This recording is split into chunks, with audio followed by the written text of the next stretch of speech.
It's time for Maniac Magee. I'm super excited about this book. This is one of my all-time favorite books that I read in 3rd grade. The 5th graders now love this book so much. The 4th graders now also love the book, so I hope you also enjoy this book. It's written by Jerry Spinelli, by the way.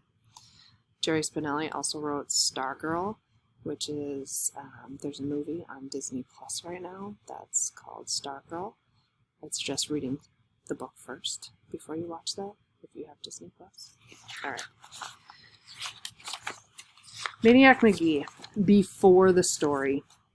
They say Maniac Magee was born in a dump.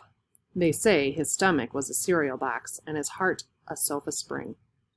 They say he kept an 8-inch cockroach on a leash and that rats stood guard over him while he slept. They say if you knew he was coming and you sprinkled salt on the ground and he ran over it, within 2 or 3 blocks, he would be as slow as everybody else. They say. What's true? What's a myth? It's hard to know. Fisterwald's gone now, yet even today you'll never find a kid sitting on the steps where he once lived. The Little League field is still there, and the bandshell, Cobble's Corner, still stands at the corner of Hector and Birch. And if you ask the man behind the counter, he'll take the clump of string out of a drawer and let you see it. Grade schoolgirls in 2 Mills still jump rope and chant, Maniac, Maniac, he's so cool. Maniac, Maniac, don't go to school. Runs all night, runs all right. Maniac, Maniac, kissed a bull.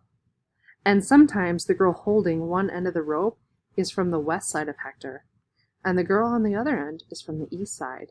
And if you're looking for Maniac Magee's legacy or monument, that's as good as any, even if it wasn't really a bull. That's okay, because the history of a kid is 1 part fact, 2 parts legend, and 3 parts snowball. And if you want to know what it was like back when Maniac Magee roamed these parts, well, just run your hand under your movie seat and be very, very careful not to let the facts get mixed up with the truth. We'll be moving on to part 1 later.